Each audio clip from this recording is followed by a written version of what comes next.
Bismillahirrahmanirrahim.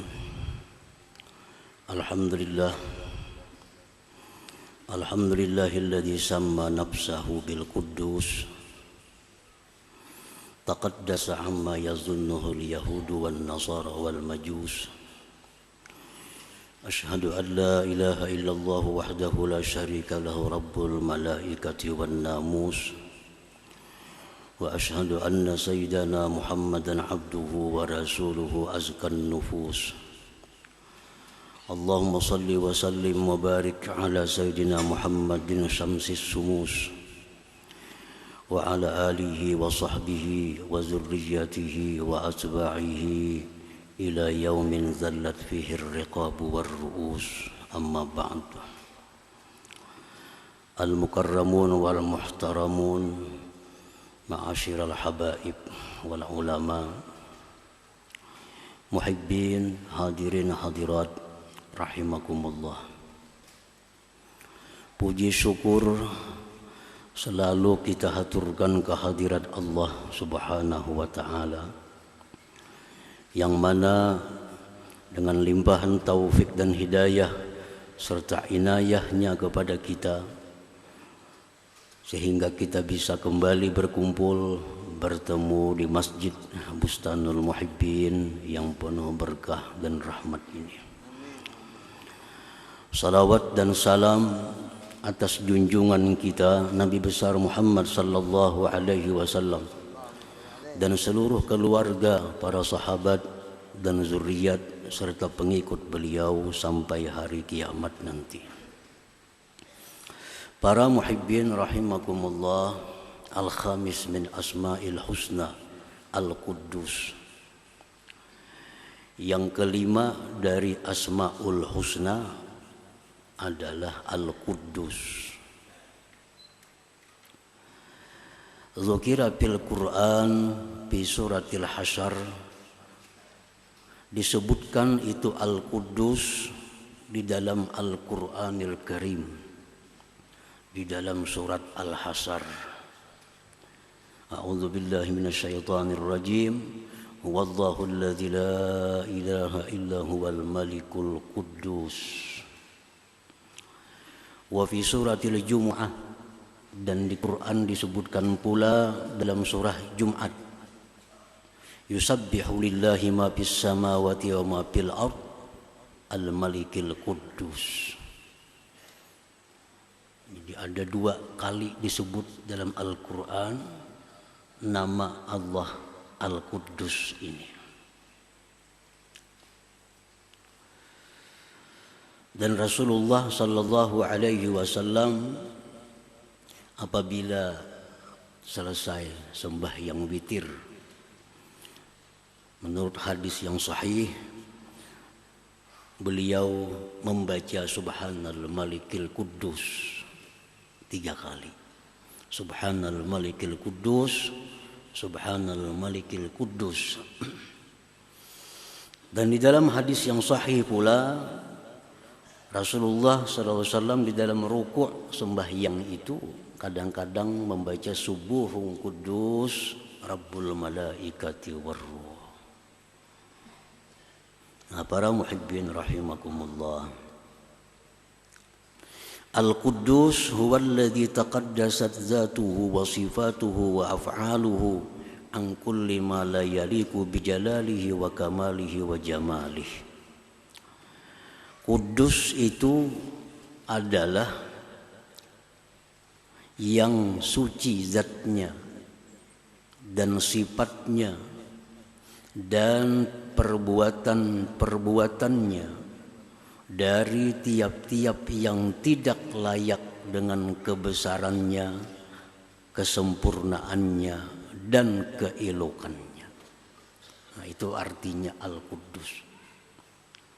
Al-Quddus adalah yang maha suci zatnya, sifatnya, perbuatannya dari segala yang tidak patut dengan kebesaran, kesempurnaan, dan keelokannya. Nah, itulah terjemah Al-Quddus. Seringkali kita singkat dengan sebutan Maha Suci. Al-Quddus biasa diartikan dengan Maha Suci.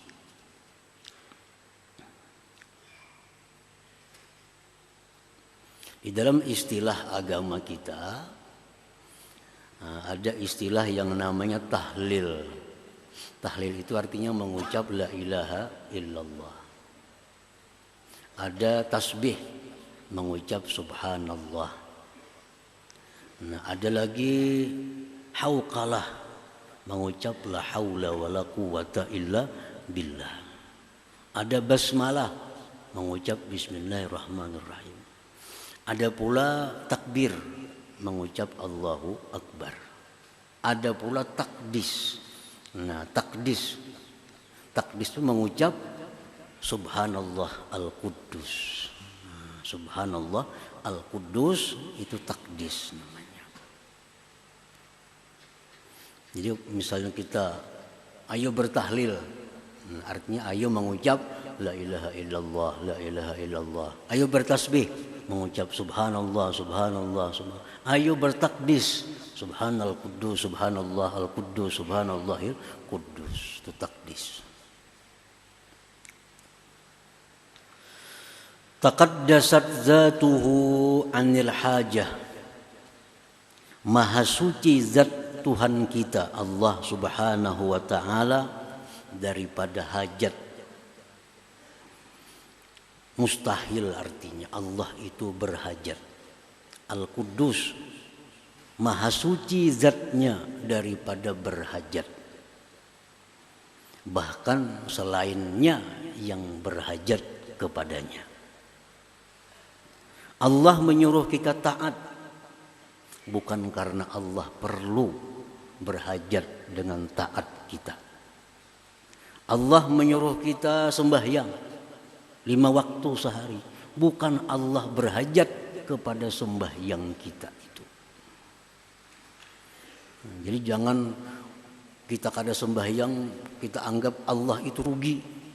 Allah kada perlu sembahyang kita. Taqaddasat zatuhu anil hajat. Maha suci zat Allah daripada berhajat. Kita taat, kita maksiat itu kada ada sangkut paut dengan keesaan, kebesaran Allah. Nah, jadi kembalinya itu hajat apa taat itu kepada yang melakukannya, bukan kepada Allah Subhanahu wa taala.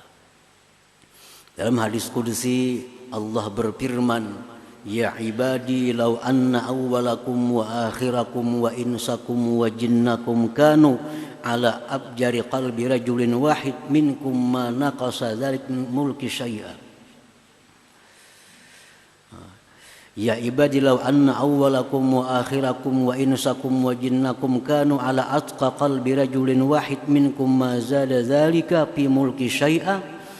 Ya ibadi law anna awwalakum wa akhirakum wa insakum wa jinnakum kanu ala abjari qalbi rajulin wahid minkum ma naqasa dzalik min mulki syai'a. Akhrajahu Muslim wa Tirmidzi.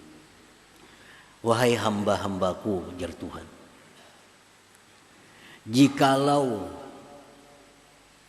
orang yang pertama dari kalian, Nabi Adam, sampai yang terakhir hari kiamat, baik manusia maupun jin, semua itu manusia seperti Nabi Muhammad SAW.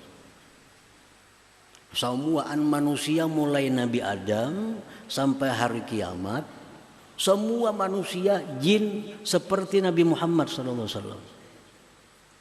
Taatnya, takwanya, mazada dzalika fi mulki syai'a, sedikit pun tidak menambah kebesaran kerajaanku. Artinya andai kata sealamanan manusia ini sampai hari kiamat menyembah Allah, tidak ada nyembah berhala, semuanya menyembah Allah, sedikit pun ujar Tuhan kada menambah kerajaanku, kada menambah keagungan, kejayaan kerajaanku. Dan hai hamba-hambaku, jikalau orang yang pertama dari kalian sampai yang terakhir, manusia maupun jin, mereka itu atas paling jahat hati seseorang dari kalian. Umpamanya dari Adam sampai hari kiamat macam Fir'aun semuaan manusia. Satu pun kada menyembah Allah. Manakasa dzalika min mulki syai'a, tidak mengurangi yang demikian dari kerajaanku sedikit jua pun. Nah, ini artinya bahwa Allah itu tidak perlu sedikit pun kepada taat kita. Sedikit pun kada perlu. Dan Allah pun tidak merasa lemah, tidak merasa terhina kalau kita maksiat kepada Allah. Nah, itu Al-Quddus. Taqaddasat zatuhu anil hajat. Maha suci zatnya itu daripada berhajat. Wa anil mujid. Maha suci zat Allah dari yang mengadakan. Berarti baharu maha suci daripada yang menciptakan. Wa anil imkan, maha suci zat Allah daripada mungkin. Mungkin itu artinya bisa ada, bisa kadada. Macam kita ini mungkin bisa diadakan Allah, bisa tidak diadakan Allah. Nah, zat Allah itu maha suci dari imkan, dari mungkin. Zat Allah itu wajibul wujud, wajib ada. Tidak ada kemungkinan tidak ada. Nah. Wa anis syibhi, maha suci zat Allah daripada serupa, baik menyerupai atau diserupai. Zat Allah itu kada ada mirip dengan siapa juga pun. Wa anit tarkib, zat Allah itu maha suci daripada bersusun. Macam kita bersusun, ada tulang, ada daging, ada urat. Bersusun jadilah zat kita. Nah, kalau Allah maha suci daripada yang demikian itu. Wa anil makan, maha suci Tuhan daripada tempat. Maha suci Tuhan daripada tempat. Di mana Tuhan? Tuhan kada bertempat. Kayak apa kada bertempat? Tuhan itu sudah ada sebelum adanya tempat. Tempat itu ciptaan oleh Allah. Nah, Allah itu sudah ada sebelum adanya tempat itu. Allah sudah ada sebelum adanya langit. Allah sudah ada sebelum adanya bumi. Allah sudah ada sebelum adanya aras. Allah sudah ada sebelum adanya kursi. Dan keadaan Tuhan sekarang sama keadaan Tuhan seperti dahulu. Nah, jadi maha suci zat Allah daripada bertempat.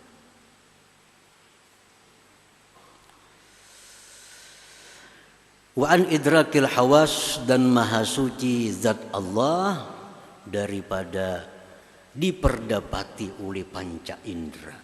Nah, kalau bang Tuhan itu bisa disentuh, nah, Tuhan bisa dilihat dengan mata, maka dia bisa. Nah, itu artinya Al-Quddus fi zatihi, maha suci Allah pada zatnya daripada hal-hal yang demikian tadi. Nah, para muhibbin rahimakumullah, taqaddasat sifatuhu minal jahli wa anil ajzi wa anil ittirar wa anil tagayyur wa minas sahwi wal ghaflah. Maha suci zatnya sudah tadi. Kemudian maha suci sifatnya Allah daripada jahil. Bagi Allah tuh kada ada istilah kada tahu. Nah, ini Al-Quddus. Al-Quddus. Kada ada Tuhan tuh kada tahu, kada ada. Wa anil ajzi, daripada lemah. Lemah. Kada bisa berbuat. Kada mampu berbuat. Nah, maha suci Tuhan dari itu. Wa anil ittirar, dan maha suci sifat Tuhan itu daripada terpaksa. Kada kawa dipaksa Tuhan. Kayak apapun kita berdoa, bertandik, kada kawa dipaksa-paksa. Karena kau dipaksa. Wa anit tagayyur, maha suci sifat Tuhan daripada berubah. Kalau manusia berubah, mata dulunya tajam, sudah tuha jadi kabur. Penglihatan Allah kada bisa kabur. Maha suci Tuhan dari itu. Dan daripada lupa dan lengah.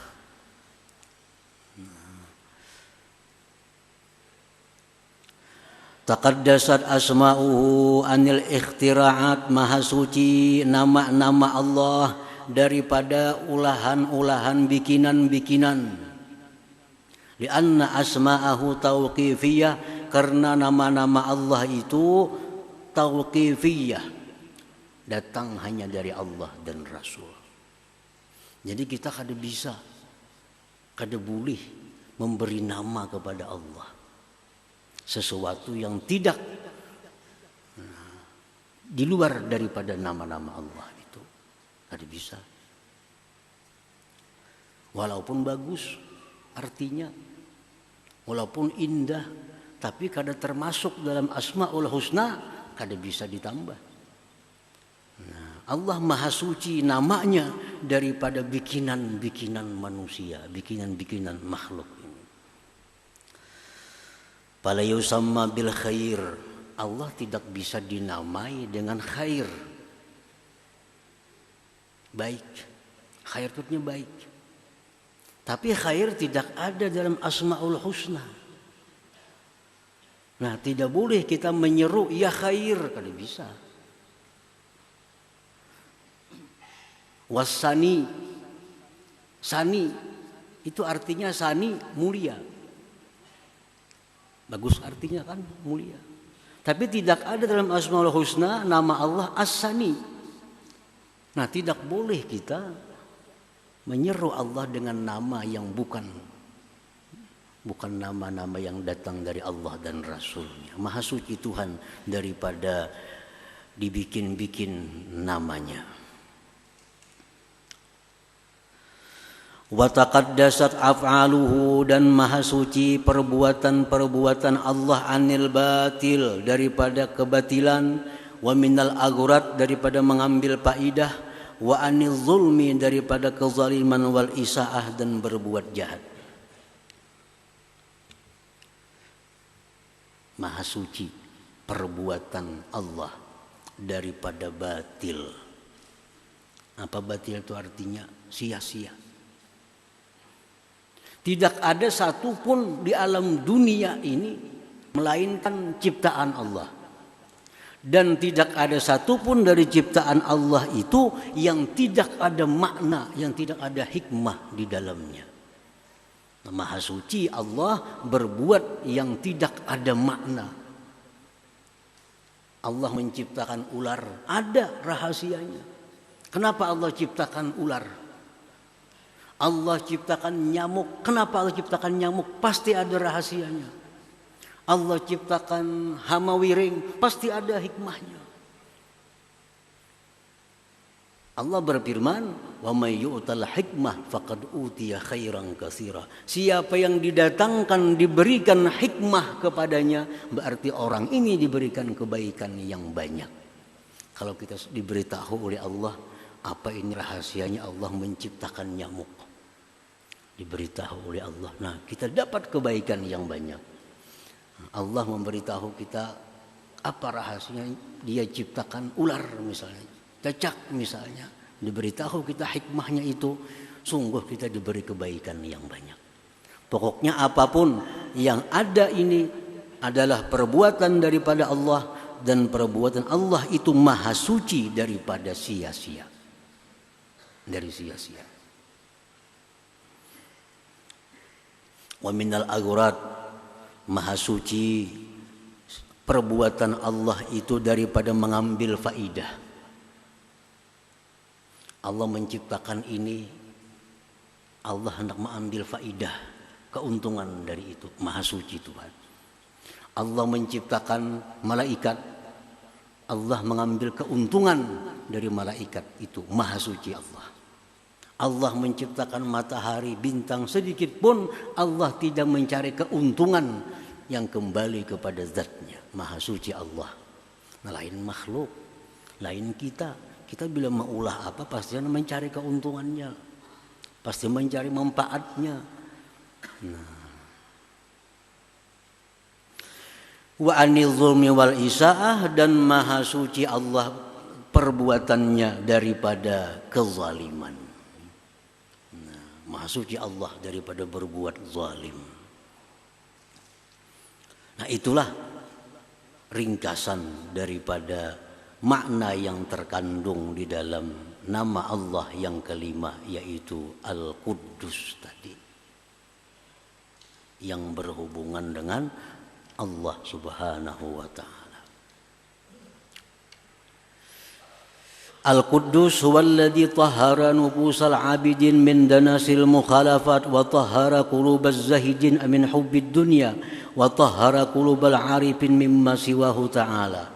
Al-Quddus pula adalah yang mensucikan hati para ahli ibadah daripada hal-hal yang bertentangan dengan dia. Al-Quddus inilah yang membuat orang itu menjadi bersih daripada dosa. Al-Quddus inilah yang membuat manusia itu bersih hatinya dari sifat-sifat yang tercela. Nah, itu Al-Quddus. Jadi ada makna Al-Quddus yang berhubungan dengan Allah. Ya tadi, maha suci zatnya ini, maha suci sifatnya, maha suci perbuatannya. Yang berhubungan dengan kita, Al-Quddus yang mensucikan anggota tubuh kita daripada maksiat, yang mensucikan hati manusia daripada sifat-sifat yang tercela. Nah, para muhibbin rahimakumullah. Nah, apabila sudah kita tahu makna Al-Quddus seperti tadi, kita wajib beriman, wajib percaya itu. Dan buah keimanan, buah kepercayaan kita kepada makna Al-Quddus tadi membuahkan dua keadaan pada diri kita. Artinya kalau sudah kita beriman lawan Al-Quddus, maknanya itu tadi, nah kita mesti menyikapinya dengan dua hal. Ini samaratul iman, buah iman. Pertama, ayyuqaddisa zatahu wa sifatihi wa af'alahu amma la yaliku bi jamalihi wa jalalihi wa kamalih.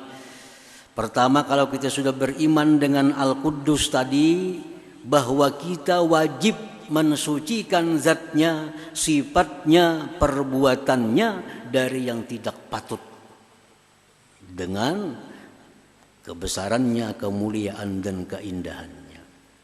Nah, zat Allah, kita sudah beriman zat Allah itu kada bertempat tadi.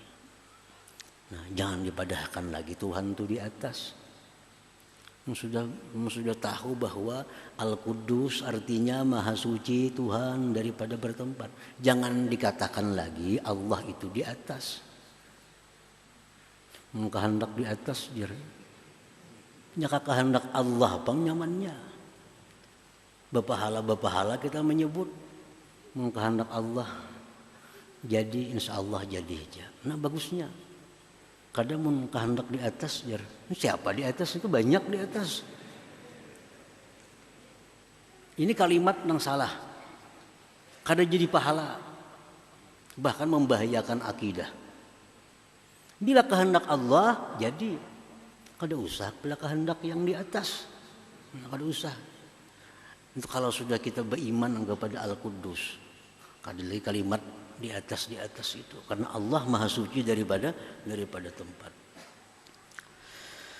Dan kita mensucikan sifat Allah daripada yang tidak patut dengannya.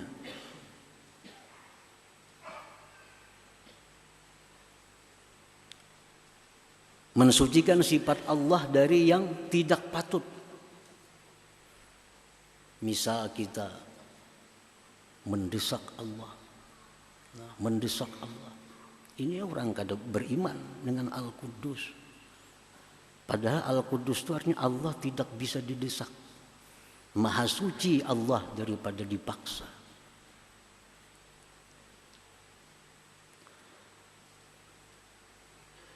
Dan lagi mensucikan perbuatan-perbuatan Allah daripada yang tidak patut. Seperti misalnya ma'iktirat kepada Allah. Kenapa Allah berbuat demikian kepadaku? Nah, itu orang yang belum beriman dengan Al-Quddus. Perbuatan Allah itu berputar hanya dua hal. Satu, anugerah. Dua, keadilan. Antara itu, kalau kada Allah berbuat kemurahan dengan kita, Allah berbuat keadilan. Antara dua. Allah masukkan orang ke surga karena kemurahannya. Allah masukkan orang ke neraka karena keadilannya. Allah berikan hidayah si fulan ini karena kemurahannya. Allah berikan ini sesat karena keadilannya. Dua. Bila kada kemurahan, keadilan. Tidak sedikit pun bahwa Allah Ta'ala itu perbuatannya itu zalim. Walaupun sekilas dianggap sakit perbuatan Allah. Tapi seluruh yang diperbuat Allah itu walaupun sakit, walaupun pahit, tetapi bagi kita pasti ada hikmahnya.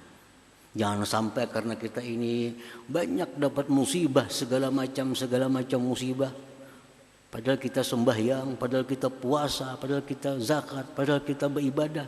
Tapi banyak musibah datang, jangan sampai kita beranggapan, kenapa Tuhan macam ini? Kenapa orang sebelah nang kada sembahyang, nyamannya hidup? Aku nang sembahyang buha, membaca surah Waqiah, kenapa susah, banyak hutang? Nang di sebelah mana berbuat riba segala macam, kenapa makmur? Jangan sampai demikian. Allah Maha Suci daripada berbuat kezaliman. Allah tidak akan menurunkan penyakit kepada kita, melainkan ada hikmah perbuatan Allah. Ada kebaikan yang dikehendaki oleh Allah Subhanahu wa taala kepada kita. Para muhibbin rahimakumullah. Seorang dokter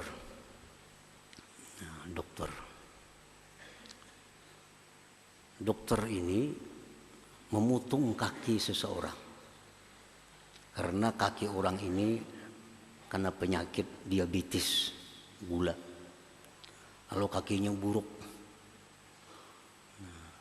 Dokter tak dipotong dokter.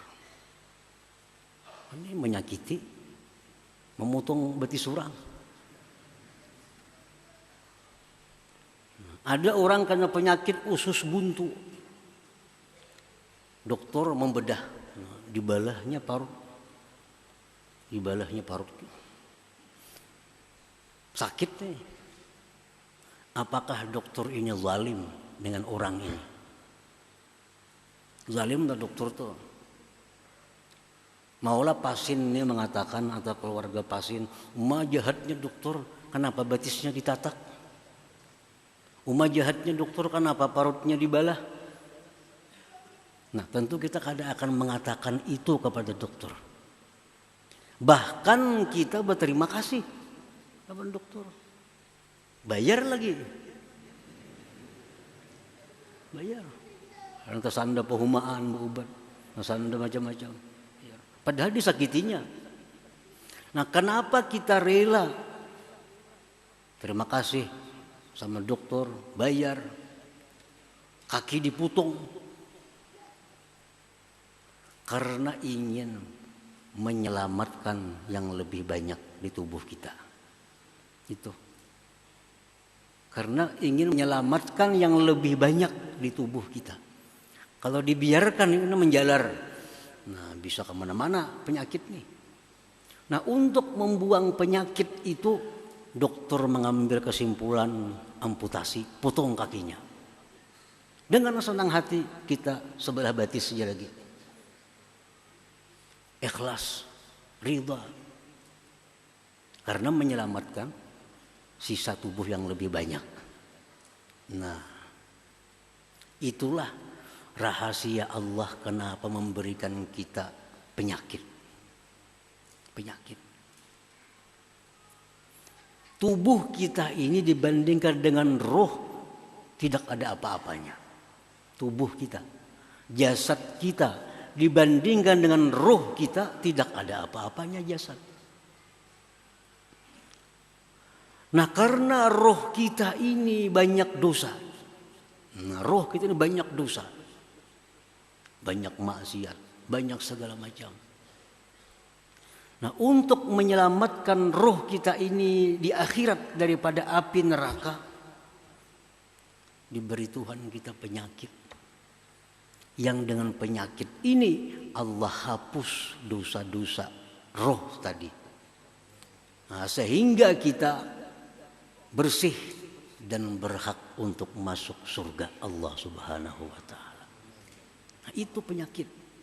Ini hadis yang sahih menyatakan demikian. Tidak ada satu penyakit pun yang diberikan Allah kepada manusia, melainkan ada dosa yang diangkat dari tubuh manusia itu.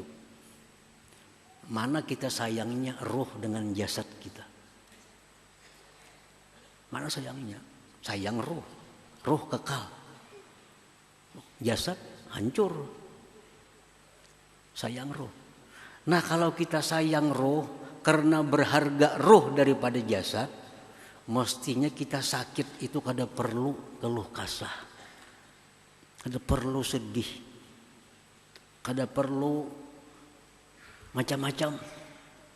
Terimalah penyakit ini dengan lapang dada. Anggaplah ini dokter yang memutung kaki untuk menyelamatkan bagian tubuh yang lainnya. Jadi Allah menurunkan penyakit itu tujuannya adalah membersihkan rohani kita. Dengan penyakit itu roh kita jadi bersih dan kita selamat dari neraka masuk surganya Allah Subhanahu wa taala. Mana ada manusia yang kada berdosa selain daripada para anbiya. Semua berdosa. Dan salah satu yang menghilangkan dosa adalah musibah, penyakit. Setiap kali penyakit walaupun kasusuban itu ada dosa yang dihapuskan dari Allah daripada kita. Nah, disinilah para orang-orang arif billah, orang-orang yang makrifat dengan Allah. Mereka bila dapat musibah, mereka bergembira. Mereka bergembira. Mereka dapat musibah, bergembira. Dapat penyakit, mereka bergembira. Kenapa? Karena ini adalah pembersihan. Agar rohku bisa bersih menghadap Allah Subhanahu wa ta'ala. Nah, jadi perbuatan Allah Ta'ala sedikit pun tidak ada zalim. Segala sesuatu yang diciptakan oleh Allah pasti ada hikmah di dalamnya. Pasti ada rahasia di dalamnya. Dan siapa yang tahu rahasia itu, maka dia dapat kebaikan yang sangat banyak. Nah, para muhibbin rahimakumullah. Cuma kadang-kadang ada manusia ini diberi Allah hikmahnya hanya satu. Tapi masih ada ratusan hikmah yang tidak diberitahu oleh Allah.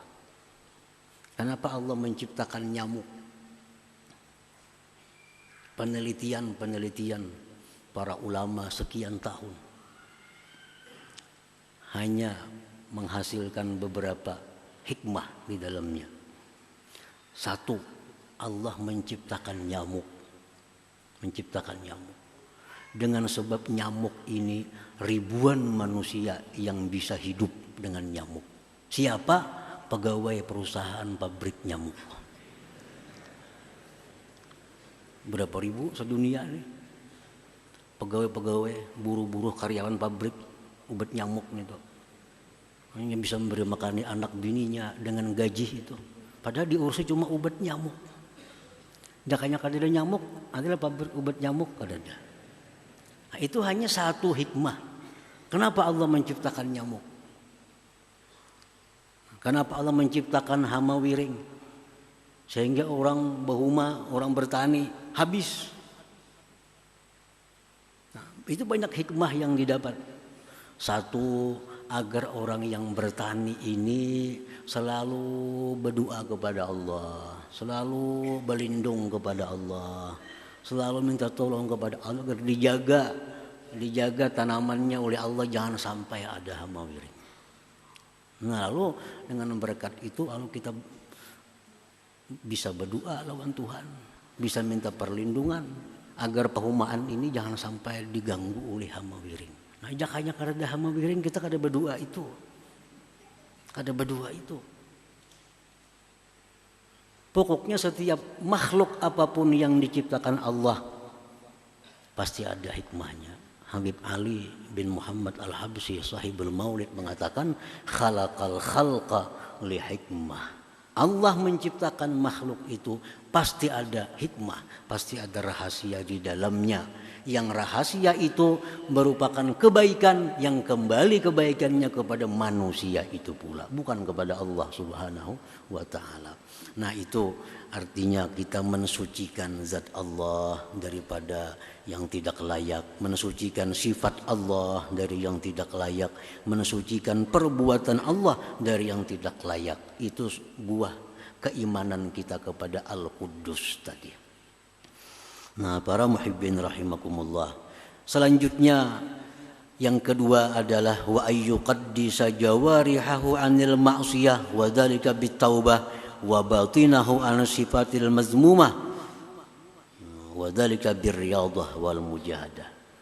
Nah, orang yang beriman kepada Al-Quddus, satu mensucikan Allah tadi, yang kedua dia mensucikan anggotanya daripada maksiat. Caranya bitaubah, dengan tobat. Dan mensucikan batinnya dari sifat-sifat tercela.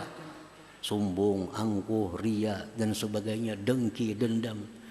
Caranya dengan melatih diri dan berjuang melawan hawa nafsu. Nah, itulah buah keimanan kita kepada nama Allah yang kelima ini, Al-Quddus. Nah, mudah-mudahan Allah Subhanahu wa taala memudahkan kita untuk mendapatkan buah keimanan kepada Al-Quddus ini. Amin ya rabbal alamin. Ya hadratin Nabi sallallahu alaihi wasallam. Al-Fatihah. Iyyaka na'budu wa iyyaka nasta'in. Shiratal mustaqim. Shiratal ladzina an'amta 'alaihim ghairil maghdubi 'alaihim. Bismillahirrahmanirrahim. Alhamdulillahi rabbil alamin wassalatu wassalamu ala asyrofil anbiya'i wal mursalin wa ala alihi washabihi ajmain. Allahumma inna nas'aluka al-'afiyah wa al-mu'afata ad-da'imah fid din wad dunya wal akhirah. Allahumma salli ala sayyidina Muhammadin salatan tunjina biha min jamil ahwal wal afat, taqdi lana biha min jamil hajat, wa min jami'is sayyi'at, wa tamanna biha ala darajat, wa tuballighuna biha sallallahu jumla khairat fil hayati wa ba'da mamat. Allahumma inna nas'aluka khairan ma sa'alaka 'abduka nabiyyuka Muhammadin sallallahu alaihi wasallam wa wastajaka 'abduka nabiyyuka Muhammadin sallallahu alaihi wasallam wa anta musta'an wa lakal balagh wa la haula wa la quwwata illa billahil azim. Allahumma innal husnul khatimah wa bika su'ul khatimah. Rabbana taqabbal minna innaka antas samiul 'alim wa tub 'alaina innaka antat tawwabur rahim. Rabbana atina fid dunya hasanah wa fil akhirati hasanah wa qina adzabannar. Sallallahu ala sayyidina Muhammadin wa ala sahbihi wasallam walhamdulillahi rabbil alamin. Ya yarjuna minhu syafa'atan sallu alaihi wa sallimu taslima. Allahumma salli wa sallim